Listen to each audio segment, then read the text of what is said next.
In this presentation, you will learn about women and development as discussed by Maitreyi Krishna.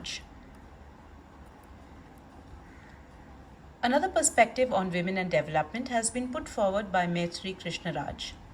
According to her, the process of underdevelopment and development has had much significance for women. The impact of development on women's status in society can be understood only if one accepts the fact that the oppression of women is completely linked to the exploitative world system of which development is a part. She asserts that real development means ending the exploitative system and reducing the vast gulf between the rich and the poor nations. The adverse effect that development has had on women can only be altered if the nature of development itself is changed. The World Conference of the UN Decade for Women, held at Copenhagen in 1980, has defined development as follows. Development is here interpreted to mean total development in the political, economic, social, cultural, and other dimensions of human life, as also the development of economic and other material resources, and also the physical, moral, intellectual, and cultural growth of the human person. The improvement of the status of women requires a change in the attitudes and roles of both men and women. Women's development should not only be viewed as an issue in social development, but should be seen as an essential component in every dimension of development. Development and women's dependency. Maitreyi Krishna states that the process of development has in fact led to underdevelopment and greater dependency of women. This is especially so in the case of developing countries such as India.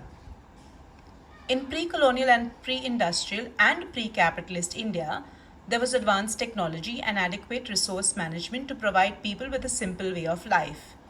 There was also a great deal of technology transfer from east to west, which has been completely reversed today. Today, India has a small, modern and developed sector of the economy, which is the organized sector, while the larger sector remains scattered in small units of production called unorganized sector. Women, due to their subordinate status and special social responsibilities, are mostly drawn into the unorganized sector. Developmental processes have also destroyed the earlier balance with nature, leading to environmental degradation and creating special problems for women. Due to pressures of foreign trade, women are used as cheap labor in export-oriented industries. Krishna further reiterates that the political economy of women has been subjected to the continuing ideology of patriarchy. This ideology perpetuates the unequal, discriminatory, and oppressive relations between the sexes. These relations derive their strength from a material base through production, whereby the woman's role in labor and family leaves her in a state of dependence. The discrimination against women and their subordination is further encouraged in India through socialization, customs, and practices.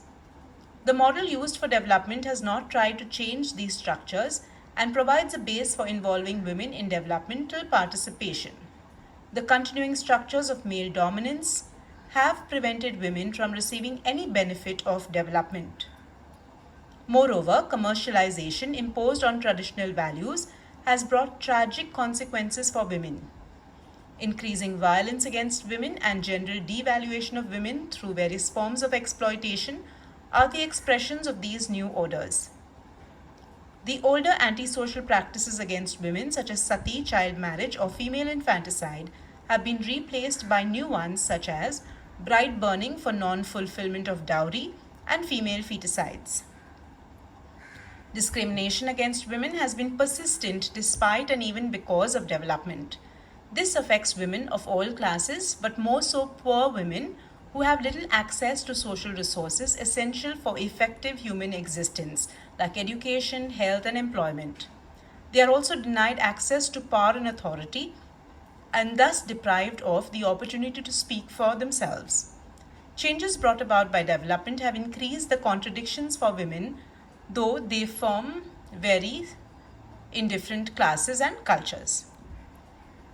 Strategies for improvement in the position of women adopted until now have had little impact because they do not attempt to change the conditions that cause subordination of women, but simply aim at alleviating some of the glaring negative expressions.